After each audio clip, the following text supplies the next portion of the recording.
Bem-vindo ao podcast Estrangeiros e Peregrinos. A mensagem de hoje será apresentada por Dennis Allen. Hoje vamos fazer mais uma reflexão sobre o pequeno livro de Abacuque, um dos profetas menores, mas um livro pouco conhecido, com uma mensagem muito rica. No final do episódio, eu darei a resposta também à pergunta 610. O livro de Abacuque relata a busca de sentido em um mundo injusto. O profeta procurou entender o que Deus fazia e não fazia em relação à crueldade e à corrupção humana. Abacuque perguntou e Deus respondeu. Abacuque não conseguiu conciliar a resposta de Deus com seu entendimento do caráter divino e assim ele fez mais perguntas. Esse profeta mostrou uma atitude de reverência enquanto aguardava a resposta de Deus. E mesmo assim, o Senhor não tirou todas as suas dúvidas, não explicou todos os seus propósitos.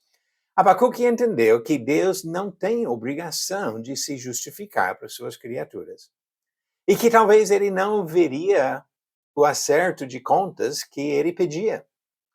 Ele decidiu ficar quieto e esperar, sem saber quando ou se Deus se manifestaria. E se Deus demorar? Ou se ele nem responder? Como esse homem reagiria?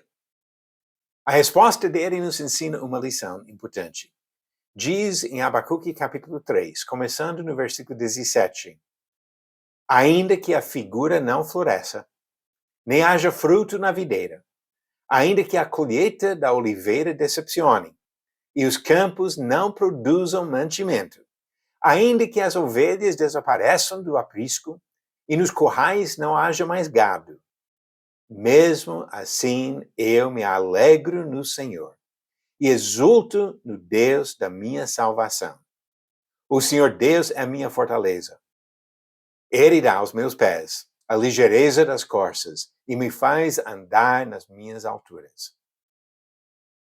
Ainda. Essa palavra repetida foi a maneira escolhida pelos tradutores para comunicar a ideia dessa série de afirmações do profeta. Poderia ser mesmo ou outra palavra que traz o mesmo sentido. Interessante que Abacuque não falou de uma paciência de curto prazo. Ele não disse, ainda se demorar para florescer. E sim, ainda que não floresça, que decepcione, que não produzam, que desapareçam, que não haja. Ele cogita a possibilidade de nunca ver o acerto de contas que ele pedia. Mesmo assim, o que Abacuque disse que ele faria? Ele adoraria o Senhor e confiaria em Deus como sua fortaleza. A atitude de Abacuque ganha força no ensinamento de Jesus e seus servos no Novo Testamento. A ênfase no Novo Testamento não está nas condições da vida neste mundo injusto. Jesus nos chama para investir no céu. Mateus capítulo 6, versículos de 19 a 21. Ele diz que podemos aceitar até a morte do corpo por causa da confiança que temos no acerto eterno. Mateus 10, 28. A perspectiva do cristão vai muito além das circunstâncias terrestres e não é controlada pelas circunstâncias nesta vida, pois vivemos com uma viva esperança, uma herança que não pode ser destruída, que não fica manchada, que não murcha e que está reservada nos céus para vocês, como Pedro disse em 1 Pedro capítulo 1, versículos 3 e 4.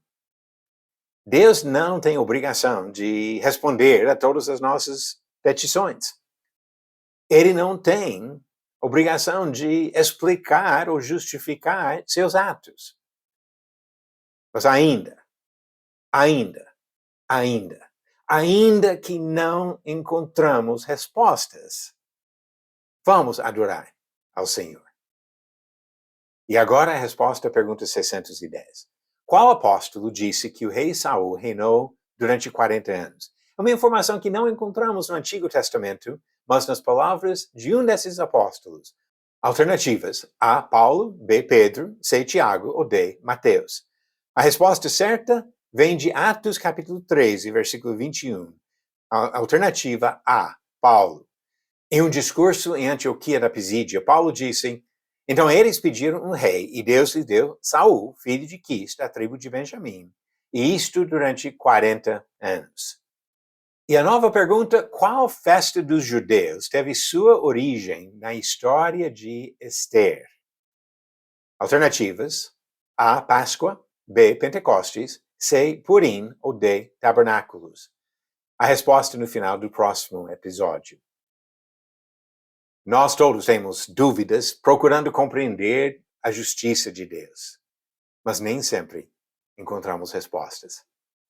Isso não muda nada, porque Deus continua sendo Deus e Deus continua merecendo nossa adoração. Obrigado por nos acompanhar nessa jornada pelas Escrituras. Volte amanhã para ouvir mais uma mensagem do podcast Estrangeiros e Peregrinos. Seguimos pelo mundo a viajar.